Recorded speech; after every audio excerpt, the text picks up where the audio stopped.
So, what do facilitators actually do in their day-to-day life at their job? Well, that's what we're going to talk about today. We're going to go into what do I spend my time doing as a full-time facilitator. So, let's dive in and I'll go into how many meetings I'm in an average week, which is a good and bad thing. JK.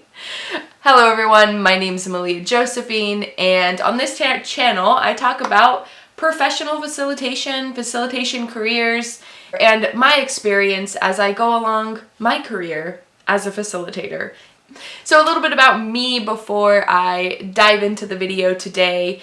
I work for a nonprofit called Ag Innovations, which operates like a facilitation consulting firm that offers facilitation services.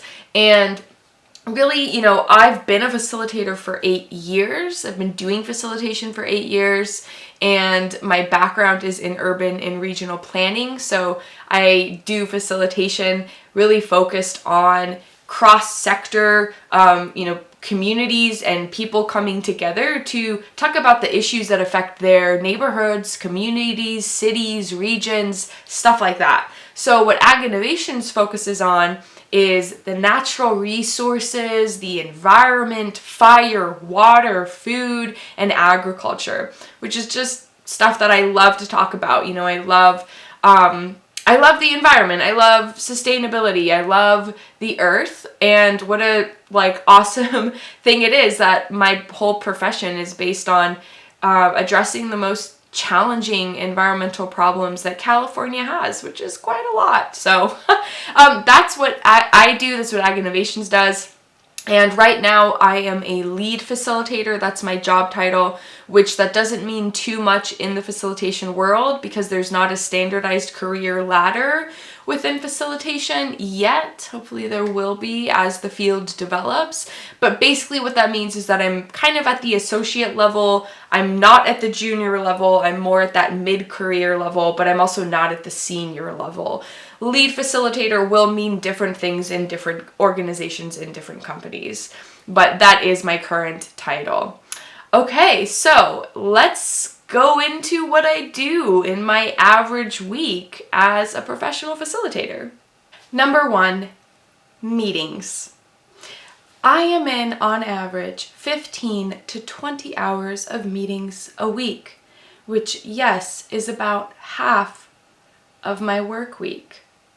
So you have to love meetings if you are going to be a professional facilitator. We are pretty much the magicians of meetings. We are conversation engineers. We create spaces for transformation to happen, and those spaces are meetings, okay? So I do a lot with meetings. I do the preparation for meetings. I facilitate the meetings, and I do follow-up for meetings. But the major thing I'm doing almost every single week is developing agendas.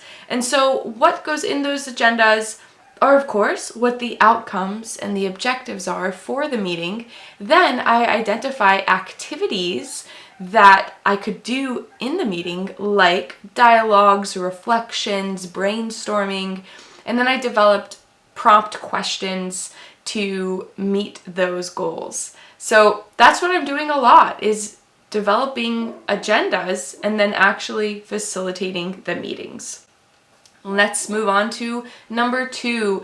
Number 2 has to do with stakeholder engagement. So it happens often in the beginning of a project, particularly the stakeholder identification and the stakeholder analysis. So when you are working with a client on a larger project that is going to impact a community, you want to help that client and the partners in the project identify all of the stakeholders who could be positively or negatively impacted by the project, or who could positively or negatively influence the project.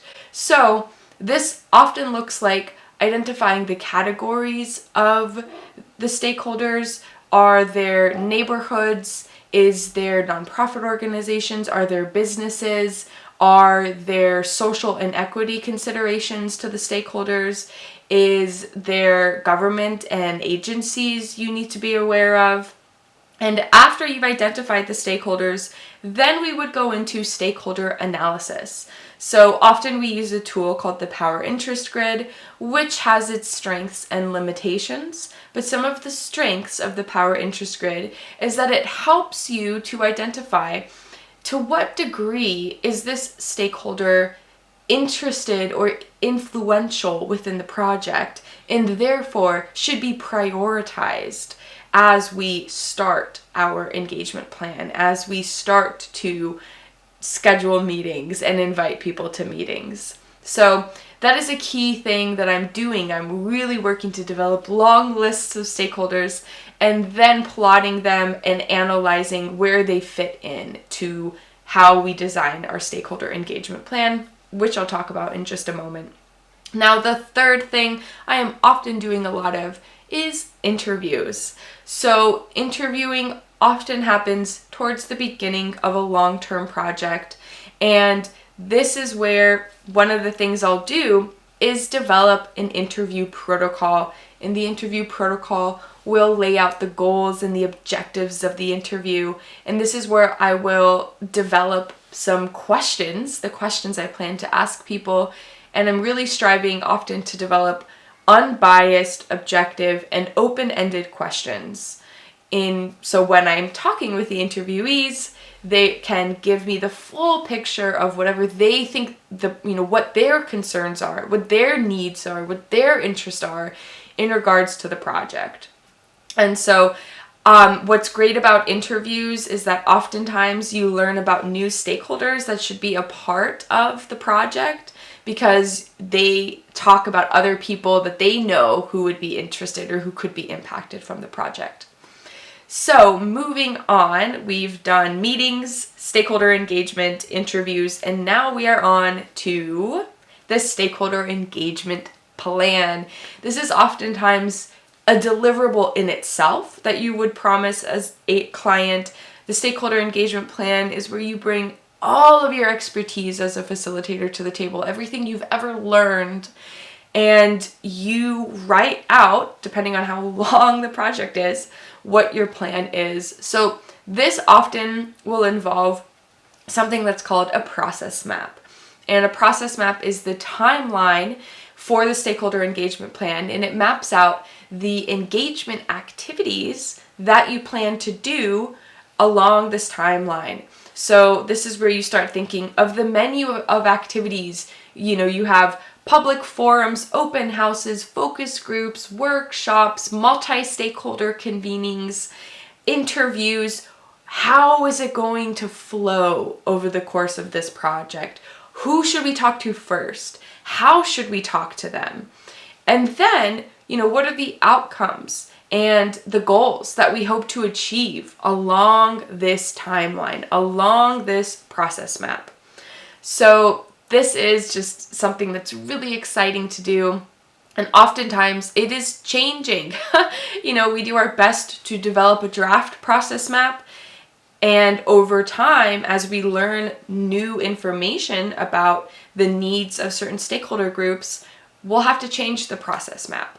So it's something we work on quite often, and it's one of the more exciting things that I personally get to work on. Okay, let's move to the last one, which is project development. Project development, fund development, whatever you want to call it. This is where you are developing scopes of work.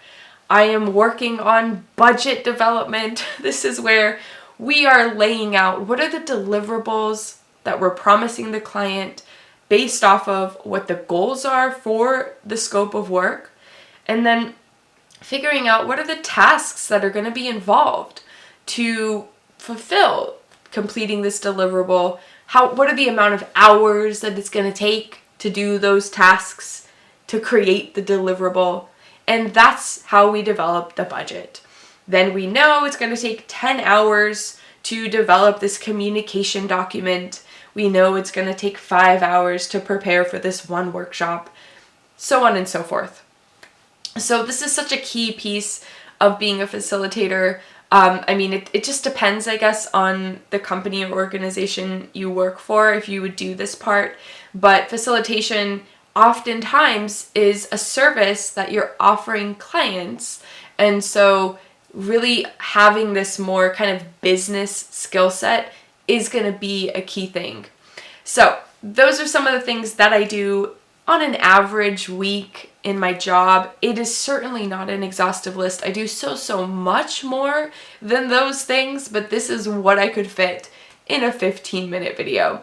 So I hope that was helpful. And now I am really excited to share about a partnership I am developing with a premier facilitation agency called Voltage Control. Now, you may have heard of Voltage Control because they are really doing so much to build up the facilitation community here in the United States and across the world. And recently I joined their affiliate program. So I want to talk about why I think you should seriously consider taking one of their facilitation certificates or trainings to upskill as a facilitator. So what I think is so great about Voltage Control, I'll just name two things of many. One is that, they're very focused on the principles of facilitation. Really, if you're a beginning facilitator, you want to focus on developing the foundational skills of facilitation. I would suggest that you don't, quickly go and get, a facilitation certificate in a specific methodology, because you really want to learn what are the principles that underline all facilitation methodologies. There's a beautiful saying, I think it's something along the lines of methods are many, but principles are few, right? So there's thousands of methods on how to do stuff, but the basic principles are really what's important to understand. And Voltage Control's facilitation certification program is going to break that down for you. Now, the second thing that I think is really great about what Voltage Control is doing in their facilitation certification program is it's portfolio driven. Look, if you want to land a facilitation job or start doing gigs, you really need experience on your resume. And this program is going to guide you through that. It's going to guide you through building a portfolio. So I will link them down below. Please do use my affiliate link if you sign up for the certification program if you'd like. It supports me, which supports me making these videos and supports me with this channel. Thank you so much, and I'll see you in the next video. Peace.